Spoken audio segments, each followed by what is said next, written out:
Welcome to yet another exciting episode of the Entreprenudist podcast, a place to hear real entrepreneurs and business owners bear it all, ranked in the top 10% of podcasts by Listing Notes, the billboard of podcasts. If you want to see the video version of this podcast, always check the show description, where if you want to just see our beautiful faces or see what's going on, chances are 9 times out of 10, you'll be able to see that video and not just the lovely audio. Please, to my guests, tell people, who are you and what do you do? Good afternoon. My name is Yara Banks. I am the CEO of BNX Business Advisors. We are a nationwide integrated HR solutions provider. A nationwide integrated solutions provider. That's it. How long you been doing that? So BNX Business Advisors has been almost 3 years old, but I have over 20 years of experience of integrated HR and operations experience. When I say integrated solutions, the reason I say that is because people have a mindset, right, about what human resources is. And then, so we go with that. We'll go with what they think it is, right? But then we also have a business aspect of it. So you'll be able to take those people and turn them into dollars. They're not just people. They're not just behinds in a seat, so we're going to turn them into dollars. So can we work on process improvement? Can we work on workflow? Can we do standard operating procedures? Can we do forecasting? Can we do strategic alignment? Those things will help us set up the proper workforce, right? So if you can talk the business side and to the balance sheet, and then you can talk to the human side, the capital asset piece, hey, you're cooking with grease. Oh yeah, cooking with grease. Fish grease, as my people used to say. Now we cooking with some fish grease, right? But that is interesting, because I have seen to where sometimes the human resources falls under operations, and sometimes it falls under the financial side of things. And to your point, I want to touch on that. Is there nothing that you know now that you've done so much time in the industry, and then starting going on 3 years with BNX? Is there nothing that you know now that you wish you knew when you first started? Yes, I wish I knew how to speak the language. And the language I'm talking about is the language of the balance sheet.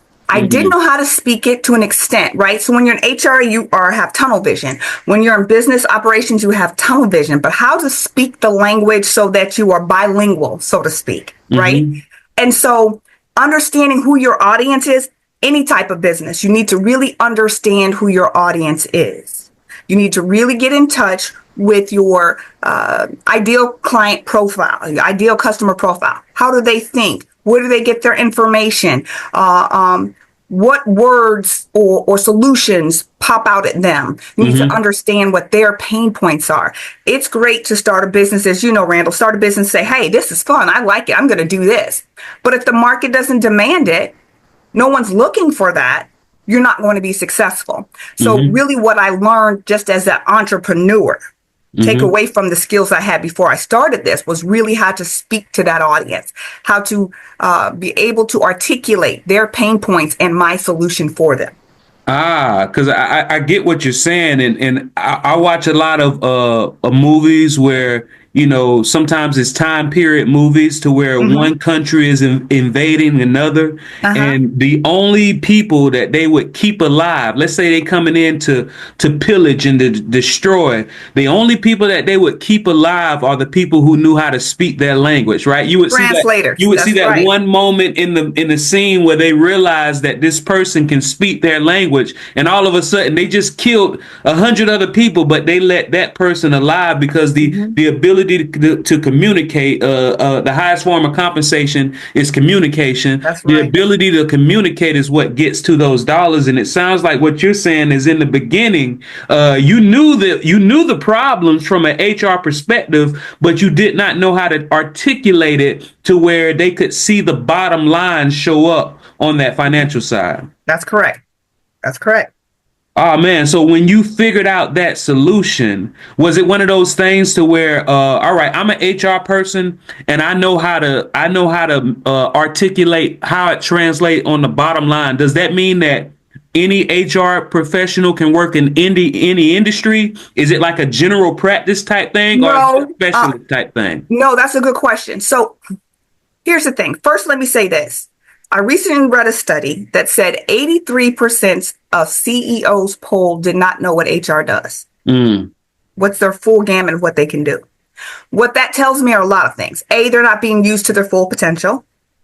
B, they may not even recognize it because, again, we have tunnel vision and we're pigeonholed, right? So I didn't know initially that I didn't know what I didn't know. Okay, so it took me a minute to figure that out. I don't, first of all, human resources, everybody needs, it's like a doctor. Every organization needs human resources. So that goes without saying. But depending on where you are and the size and culture of the organization, HR may not have a seat at that table. And so if you're not exposed to the proverbial table, you won't be exposed to the language, right? You know, okay, well, I'm supposed to hire people. All I know is job descriptions, how to use the little website where people post, how to do some interviews, but I don't know what the next part of it is or how this role plays out in the larger organizational goals.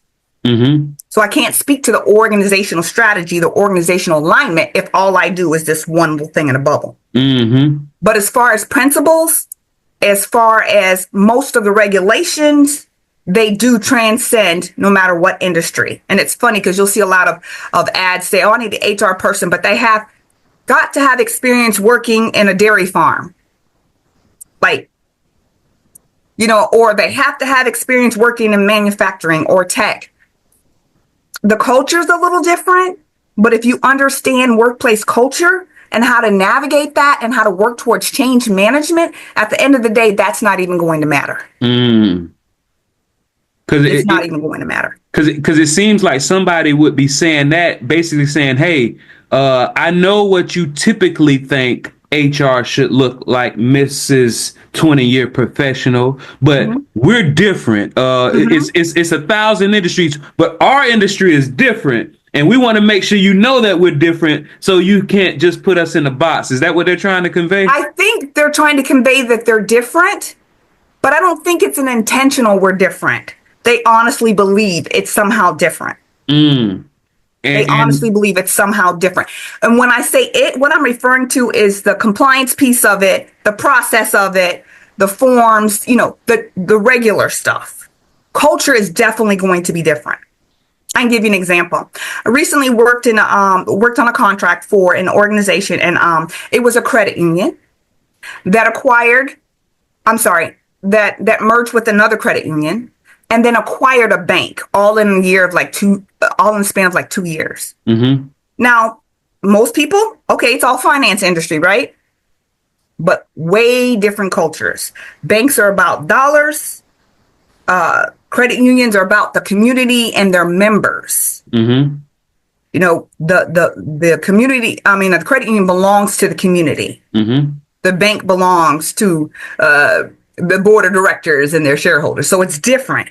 So what I'm trying to convey, my interactions are completely different between a bank and a credit union. So you talk about a clash. Oh, it was a huge clash. Even everything down to their dress, how they wear their clothes.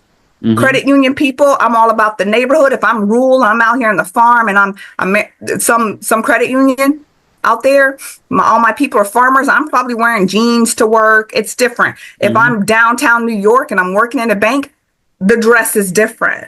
The goals, even so much as I remember they had this, sign up for a checking account and get the proverbial toaster, right?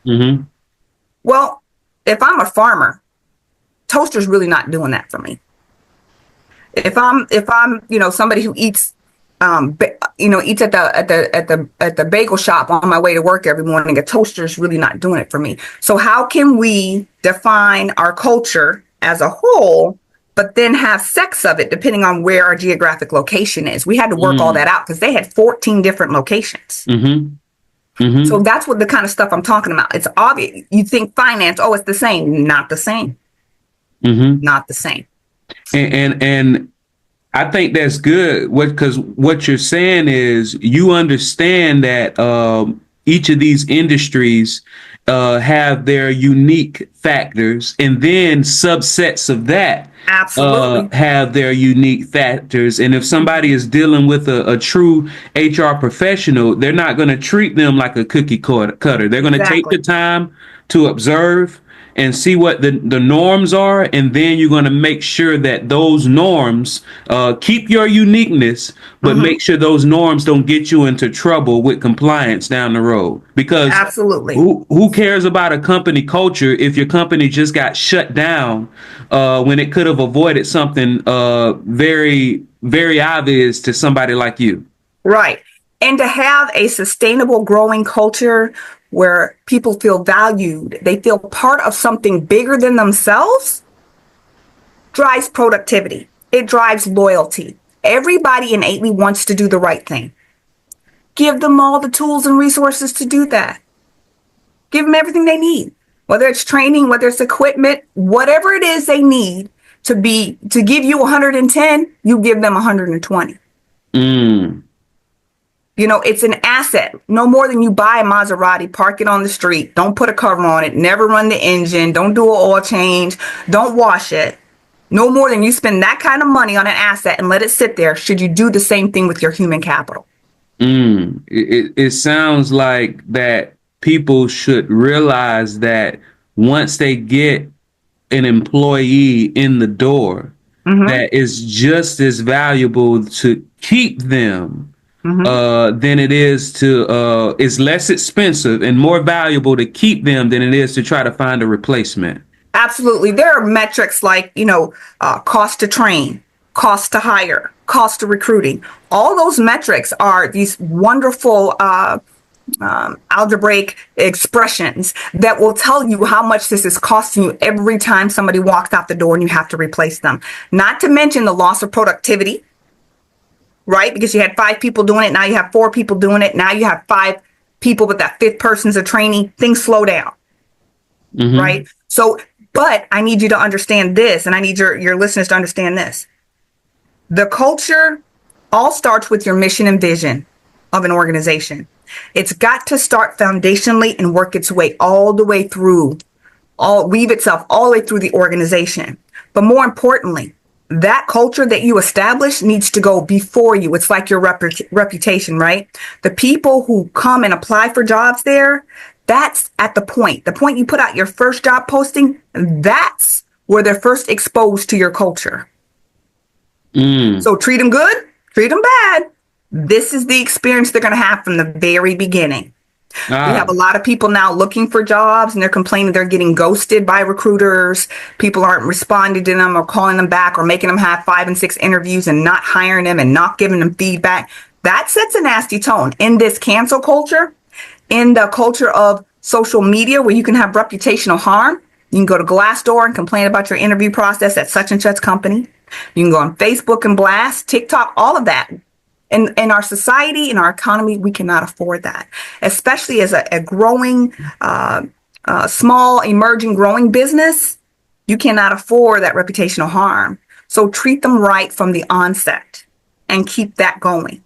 And treating them right from the onset, that's very powerful. And I'm one of those people that believes all truths are parallel. What's typically workable in one facet and true and workable and true in one facet of life is workable and true in another. And That's and right. in law, they have this thing called fruit from the forbidden tree, to Yes. where if you get, let's say you a officer illegally pull somebody over, and then when they pull them over they find drugs or a weapon. If it's fruit from the forbidden tree, if you shouldn't have even pulled them over in the first place, you never would have found those drugs or found those Absolutely. weapons. So even though that was legitimate, what you found, Hmm. because you started out wrong, all of that you did is for nothing. That reminds me of somebody. If they were to hire somebody on, they treat them well. They give them that 120%, like you said.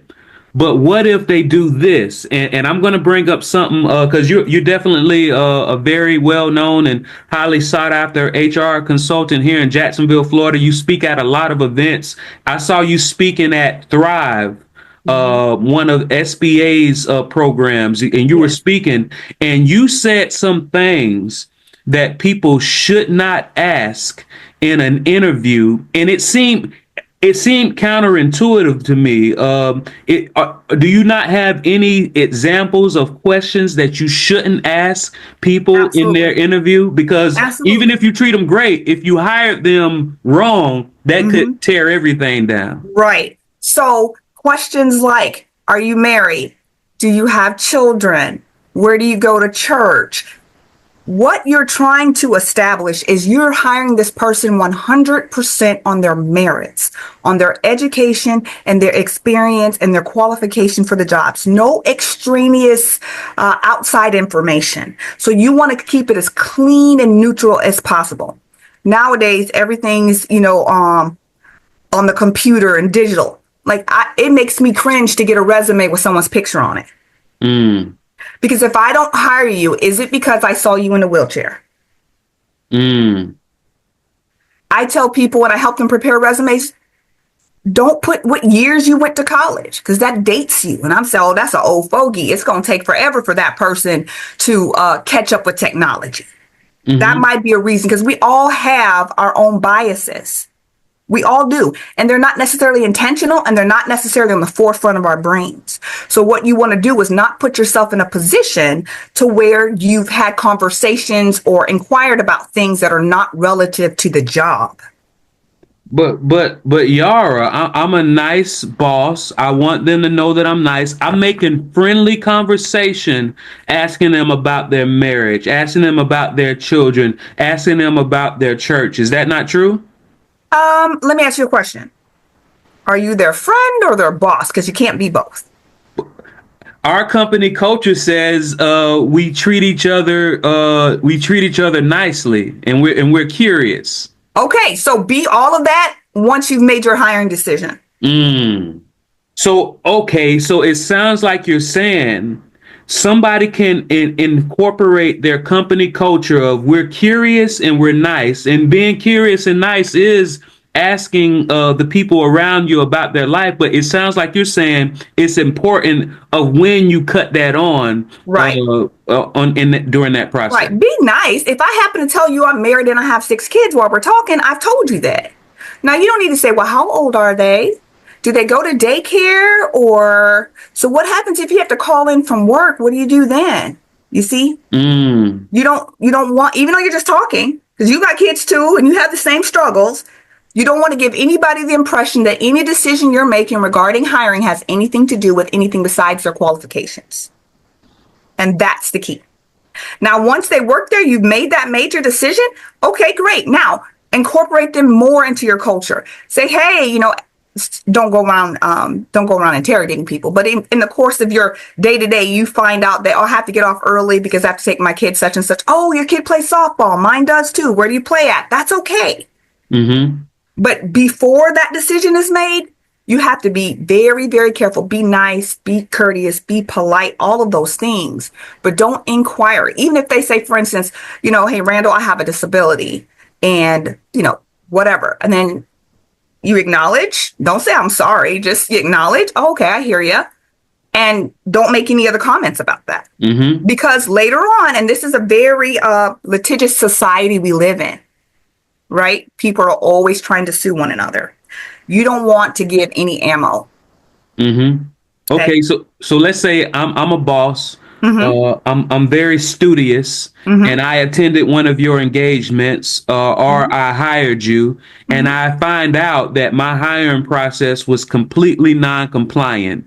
Do I just start right from here on after, or is there something that I need to do to clean up the past? Okay, so that's a good question, but there's 2 ways to look at that.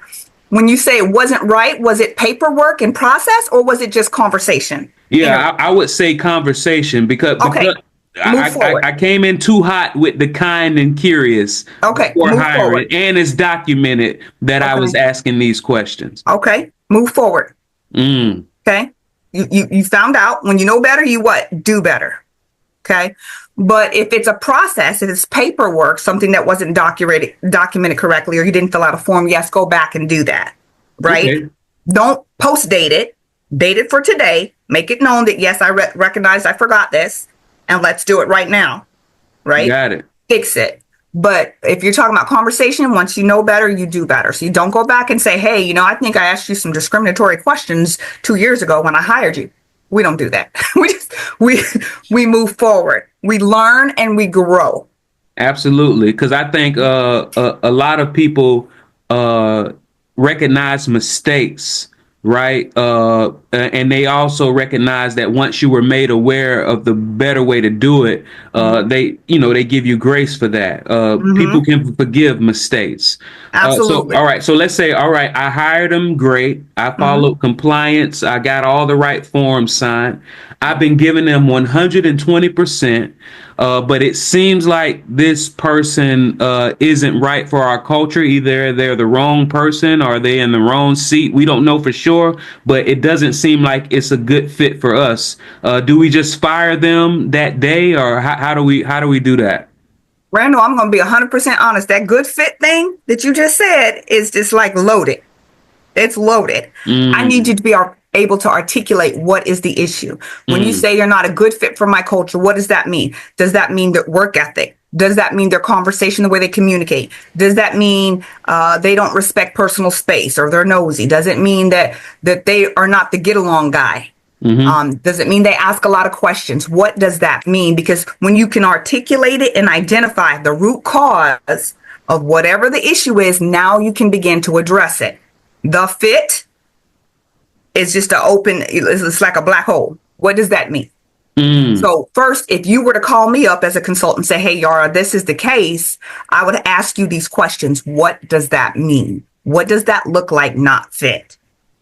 And that does seem you wouldn't because that seems like the normal phrase that people say they weren't a good fit. But it sounds like what you're saying is not if you're thinking about terminating somebody, you can't just say they're not a good fit, because all the key decision makers or the key stakeholders understands what that means. No, you have to assume that somebody's going to be reading this in the future and they don't know what good fit means. Right, because a year from now, you could get a letter in the mail that says Yara Banks is suing you for discrimination and you fired her. Who is Yara Banks? Let me go back to the personnel files and look. Oh, yeah, she wasn't a good fit. Well, what does that mean? When you got to go through that deposition or you be interviewed by that investigator, what does that mean? And then depending on what it means, how you address it. So now I know what it means. Now we can talk about a plan of improvement. Now we can talk about how we can coach you through it. Now we can talk about how to get help for whatever the problem is. You always want to try to save the working relationship if you can. You do, because like we talked about earlier, it costs money, it costs productivity, it costs reputational harm, cost to train, cost to rehire, cost to recruit, all of those things. So if it's a matter of just coaching, let's coach.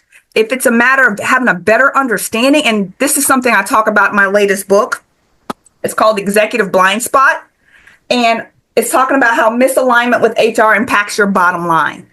And this is key. A lot of times the C-suite and executives and owners don't have a full understanding of what HR does, so they're missing the mark on being able to utilize what they bring to the table. Right? So if a manager calls up and says, hey, I want to fire Randall, and as HR, I just stamp it, there's a problem. Because what's happening at C-suite, all I'm seeing is, man, there's a lot of turnover. I might know it and I might not, depending on the size of the organization, because it could be all in one area or it could be spread out. You need to identify, why is there so much turnover? Why did we do the exit interviews, and find out if they'll answer you. Why are people leaving? What are the problems? Pay attention to those annual employee surveys. I believe it should be done at least twice a year. How's your management treating you? How's the company treating you? Would you recommend to a friend? What's going on? Is your voice heard? Do you feel valued? Do you feel like you have all the resources to be the best you can be? What else would help? Do you want mentoring programs, coaching programs? Do you need more training, more professional development? What do you need to be the best you can be? And when they tell you, listen. And let them know you listened. Because a lot of times in organizations, what you'll see is we got the survey, we saw these things we need to improve on. We went over here and we improved on those things, but it didn't tell anybody. So then the next survey comes out. What's the point of filling it out? You're not going to do anything anyways. But wait, we already did that. We already have that. We've already done that, but you haven't communicated it. Mm. You haven't communicated it. You have to treat your people and your departments as part of a big organization. It can't just be we're the organization and you're over here. They have left hand and right hand has to know what we're doing. I worked at a corporate America one time in an organization, and our job was to oversee, without giving too much information, I'm trying to say, oversee like quality assurance. Okay. I'm going to check your work to make sure you checked all these things off a check sheet. Okay. And I'm like, okay, so she checked this instead of that. What does that mean? Stay in your lane. Okay. I pushed this button instead of that button. What does that mean? Stay in your lane. Literally, my supervisor started telling me it was none of my business. That's not my job. Now, could have done that for multiple reasons. One, he didn't like the fact that I asked questions. Sometimes questions mean I'm challenging authority. Not to me, it means I want to understand, right? So knowing your people is key. The other piece might be that he frankly didn't know either. Okay. But if I don't know what's happening upstream and downstream from my work process, how do I ensure that I care enough to do it right? So what if I check that box this time? Well, downstream, that could cost the company $500,000 because you didn't lock their interest rate in. Mm-hmm. Right. So you need to understand your role and how it plays out in the larger organization. Yeah. So my book, we talk about, really motivating your workforce. And that's by telling them what's in it for them. So I worked a job for a while and I felt, you know what? I don't want to work anymore. I do great, but I don't feel like I'm contributing anything. I feel like I'm making rich people richer. And that's how I felt. But if I really would understand the organization, given the opportunity to understand how left and right works together, I would have known at that time, and that was years ago, I would have known that I was actually helping people. I'm sitting in a call center or back office processing loans, mortgage loans, right? And all I see myself is doing paperwork. But guess what? This paperwork is contributing to somebody else's generational wealth. This paperwork is contributing to somebody else having a safe place to sleep at night. So there's other ways to communicate what's in it for them versus just filling out a piece of paper. So you really have to get them involved with the organizational goals. So in my book and in my organization, we feel like there's 3 levels of engagement when it comes to HR. Strategic engagement. That is planning, forecasting, looking at the big picture, the overall organization, right? Then we feel like there's tactical. Tactical is, oh no, somebody filed a complaint.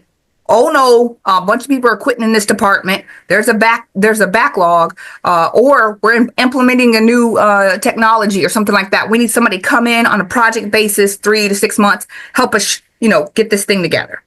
And then, of course, there's administrative, which everybody's familiar with, and that's the paperwork, the benefits, the payroll, all of that. So there's 3 levels of engagement. What I find is most people think HR is only responsible or capable of that administrative level. But really, when you have HR at the table, they help you determine, okay, I want to build a new facility in Poland, right? I don't know where I came up with that, but in Poland. So how many bodies do we need? What are the visa requirements or immigration requirements needed? What is their minimum wage over there? Where will they, all of those things, you need HR on board to help you figure that out. Mm-hmm. Not just saying, okay, can you give us a couple job descriptions? There's way more to it than that. Okay. So go ahead. No, go ahead. I was going to say, so implementing the full power of HR, right? Implement the full power is going to give you a competitive edge. All right. So I'm a person, I like to read books. The Executive Blindspot is right in front of me, sitting in the bestseller section. All right. Who am I and why should I buy this book? You are a business owner. You are a person who does HR, but doesn't really understand the full power that you have. You are C-suite executive in an organization saying, hey, I feel like we could be doing more. I feel like we're losing money. I feel like we're losing time. What else can we do? That is who's going to read this book, who needs to read this book. Someone who's hands-on and really into growing their people. Right? And they're going to get, first of all, they're going to find out what the blind spots are. And they're going to say to themselves, oh my gosh, right in front of my face. Never even considered that. Didn't know that. So you're going to get stuff they didn't know, tools to use and to really get into that workforce, because you've got to massage the workforce. You can't just have it there and just read balance sheets. You really have got to let HR do what HR does. You've got to have HR people in your organization who are strong enough to handle all levels of engagement. Okay. So it's not just about having some certification or having some degree, but like, what experience do you have? Because a lot of times HR people will come out of college and they'll get this certification. I did it. I got my first certification, right? And I'm thinking, hey, I'm ready to rock and roll. Just like any other piece of education, you don't use it, you lose it. And I can honestly say I don't have that certification anymore because I didn't feel like it added anything to me because I had so much experience. It was just like womp womp. But because of the experience, the different types of industries that I've worked in, the sizes of the organizations I worked in, the type of work I have done speaks volumes over a certification. So, okay, I got your book.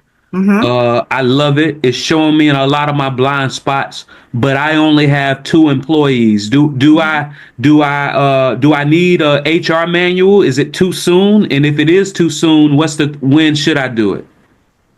I believe an HR handbook or HR manual should be in line right after your business plan, because your business plan projects out 5 years. Do you plan on being on the same place you are on day one that you will be in 5 years? Okay, Randall, I compete for government contracts. Okay, at any time I could get a call from the state of Arizona going, hey, we're going to give you this contract and we need you to be able to execute A, B, C, and you're going to need 20 people to help you do it. Do I have to start from scratch? Oh no, I don't have a job description. Oh no, I don't know how to do salary or benefits. I haven't lined up anything. I don't have an accountant to help with payroll. You should not be waiting last minute. You should be preparing your HR manual, your philosophy about hiring and what you want your culture to be. Again, remember I told you vision and mission. See how early on that was? All of that should be in alignment and ready to go. So when you get that $1 million contract, you can hit that easy button, right? And get it going. Man, it sounds like you should be prepared for what you want. Exactly. They say dress for the job that you want, act for the job that you want. Sounds like an employer should be having all of the foundation for the company that they want. And even if they have just a couple employees, or before they even open up the doors, absolutely, they should have this. They should be consulting with somebody like you just to make sure that they do it the right way. Because you got those crossroads, and right where those roads split, it's so close. You can easily change another course without it really adversely. But the further you go down the wrong path, it can be tougher to turn around. That's right. So start it early, even before you make your first hire. We have a Grow and Thrive 25 campaign that's talking about small businesses. Before you make your first hire, talk to us. So we're going to give you that foundation. We're going to also give you tools. You got to have a job description. What about a job application? What about onboarding, new hire paperwork? What about a training? We got templates. We've got all of that in a package for people ready to make their first hire, or they only have a handful of people but didn't necessarily start it right, but they want to get it right and go forward. So we're trying to prepare the small businesses, the micro businesses, the Fortune 5 and middle market. It doesn't matter to us the size, but we want to get it right. Because at the end of the day, if it all works right, that balance sheet just continues to be green and green and green. And that's what everybody wants, right? Everybody wants green. So green and green and green. So please So, tell people, where can they go to pick up your book? What outlets? okay, so the book is on pre-order right now. You can go to our website, which is bnxba.com, BNX Business Advisors. So bnxba.com/executive blindspot. Okay. And then once it's released, the actual release date is January 30th. You'll be able to find it wherever books are sold. And we also have a Kindle version, what do you call that? E-reader version as well. So we're really excited about it. We've got workshops and conferences and trainings already created around this book, because we feel like it's that important that we need to get into those organizations to really hammer home what they're missing and how to pull that out of them. Man, you got to pull it out. Yes. Actually, a lot of people are not familiar with the word educate, which comes from the Latin word educare, I believe. I don't know if I'm pronouncing it correctly, but it means to draw out. A lot of people think to educate means to put something into somebody, Yes. but education actually means to draw something out of somebody. And it sounds like what you're doing is educating a lot of these executives and business owners on exactly how they should move. Is there a question that I didn't ask you that I should have? I have one. I want to talk quickly about how important it is to understand emotional intelligence when you're in leadership. Okay. If you're leading a team, but you don't have your emotions in check, your team is walking on eggshells. They don't know what's right, what's wrong. Can I ask you a question? Can I tell you about a problem? You don't have that open communication. Also, you don't know how to lead them. You don't know how to motivate them. Part of being a leader is understanding your team, understanding their wants, their needs, their desires, understanding what drives them, what's their why, and then be able to speak to them on that level. Understanding that I know when I talk to Randall, he can get kind of heated. He talks loud all the time. That doesn't mean he's mad. So when I go and give him feedback, I understand that I need to lower my voice, speak a little slower so it doesn't trigger him into getting even louder, so we can have a conversation. If I know that somebody tends to be more sensitive, I'm going to take my time. I'm probably going to sit eye level. We're going to sit side by side instead of me standing over you or across the table. We might have a quick little conversation off the floor, right? So not everybody can hear, so I can respect your privacy because you're sensitive about such matters. I need to understand what my triggers are, and I need to understand the triggers of my people. That emotional intelligence bleeds down from leadership to your middle management to your staff and out the door to your customers. You know, if you get somebody on the phone and they're having a bad day because they immediately got an attitude, right? But if I can get to the root of why you're having such a bad day today, you're not going to pass that on to my customers. Not only that, but the ability to, this is key, the ability to gather your team in such a way they know you have their back. You're supposed to be a buffer between them and whatever the next level is. They need to know. If you don't agree with something upper management said, don't go in there and say, well, listen, y'all, I'm just telling you what they said. I don't agree either. That's not the way to communicate. I'm going to shoot it straight. And I know you may not all agree, but this is how we're moving. This is why we're moving. And here's what's in it for you. When you can get people to know and trust that you have their back, you can get them to move mountains. If I come to you and say, Randall, I've been getting complaints that you have some bad breath. Okay. You don't know me. I'm the corporate CEO. I just happen to be in the building for the day. You're going to take offense. But if we work together every day, you know I got your back, and I pull you aside, I'm like, hey, bro, let me let you get this peppermint. You're going to know my heart. You're going to know I'm not doing it to try to call you out, to make you feel any kind of way, because correction without relationship will never work. Never. So you got to know your people, especially one more thing, in the day and age of workplace violence. If Randall, all of a sudden you clean shaven and you such a slide dresser, and now all of a sudden you ain't shaving, you come to work late, your clothes all messy, you're on the phone all the time instead of at your desk. Something's wrong. And that's not your normal behavior. Because I know you, I know something's up. I can pull you aside and say, hey, what's going on? Is there something you want to talk about? Can I get you some help? Do you need to talk to someone? Whatever the case may be. Anytime you hear in the news where there's been some kind of workplace shooting, folks always say, well, I thought this might happen, or he said something like that, or I saw the signs, but nobody ever reported. But as a leader, if I know my people, I know for the most part when something's up. Early intervention is key.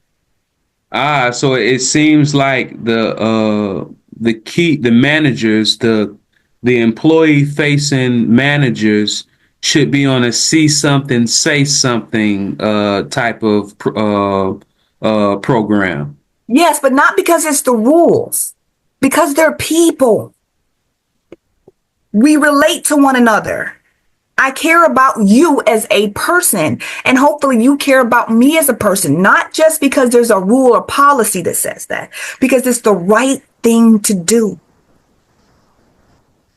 And I think the right thing to do is for us to make sure that everybody gets your name again and how to get in contact. What's the best way to get in contact you, and what's the name for the people who didn't catch it in the beginning? Sure. I'm Yara Banks, CEO of BNX Business Advisors. Our website is bnxba.com. We are located in Jacksonville, Florida, but our client base is national. My telephone number directly is 904-345-0070. Or you can email me at Yara, YARAB, at bnxba.com. Yeah, that's Yara Banks, Banks. And if you reach out to Yara and say that you found her from the Entreprenudist podcast, she might give you something. It might be a PDF. It might be a consultation. I'm gonna let it be a surprise. Absolutely. Let her know that you heard of her and you got this knowledge from her from the Entreprenudist podcast, and she's gonna give you something. It might just be a smile, but she's gonna give you something. Listen, if I'm coming on here and people are taking the time to listen because they really want to know better, I've got all kinds of gems. I've got all kinds of digital assets to share. I've got all kinds of knowledge.